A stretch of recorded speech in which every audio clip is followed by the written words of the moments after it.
الدولة مغيبة تماما، كرسي بعبدة شاغر منذ نحو السنتين، القصر مفتوح على الفراغ، المجلس النيابي يستطيع أن يمدد لنفسه بنفسه، وصوت الشعب غير مسموع.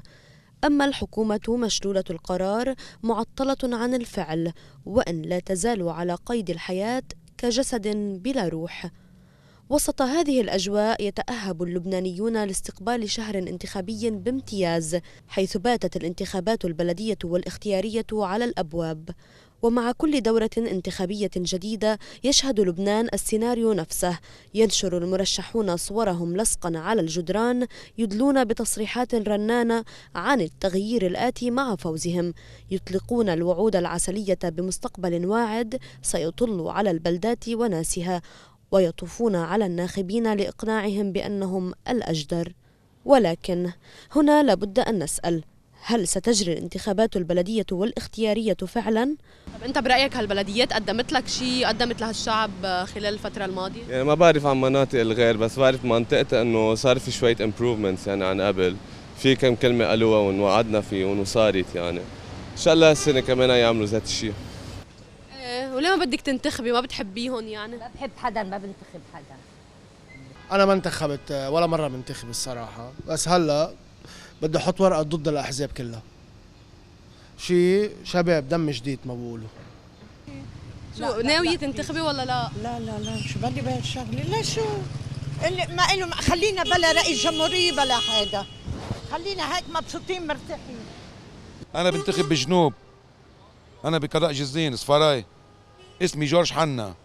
طلعي شوفي أنا فت بوفاق معهم، كان رئيس البلدية كتير منيح ونائب الرئيس كتير منيح، لا يتزاعلوا، صار نائب الرئيس بده رئيس وهداك الرئيس ما بده يعطيها، بيوعدوا بعضهم لا بيوعدوا بعضهم. شو هي يعني بنية عم بيقاسموها للشعب؟ يعني أنا بفضل المستقلين والشباب، لأنه هلأ يعني هيدا الجيل غير، بفكر بطريقة غير، يمكن هو بيعرف شو ناقصنا. خلي يطلعوا رئيس جمهورية قبل الانتخابات هولي.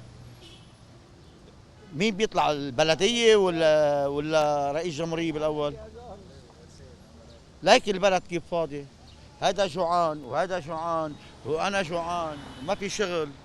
شو بدها تعطينا البلدية؟ شو بده يعمل بيروت الكبرى يعني يزرع؟ يعملوا انماء وهيك بالمنطقة هون؟ طلع الحجار، ليك الوسخ، ليك القرف، ليك ما في شيء. مطلبة يجينا شي هتلر يحرقهم كلهم. شو شاكي منهم؟ حدا عمل لكم شيء؟ قدموا لك كيس طحين؟ شو شينا؟ عاد يخنقونا. تبقى هذه الصرخة حبيسة النظام السياسي الطائفي في جوهره، الذي يسود البلاد والذي يعرقل الدور التنموي للبلديات في كثير من الأحيان. لا يعول الشعب اللبناني على الانتخابات البلدية والاختيارية القادمة، التي يبدو أنها لن تستطيع إحداث الصدمة الإيجابية المطلوبة، حيث ستبقى الانتخابات حدثاً منقطعاً عن سياق مطلوب وبقوة، وهو أن تكون صناديق الاقتراع وأصوات الناس هي المكون الحقيقي لمفهوم السلطة.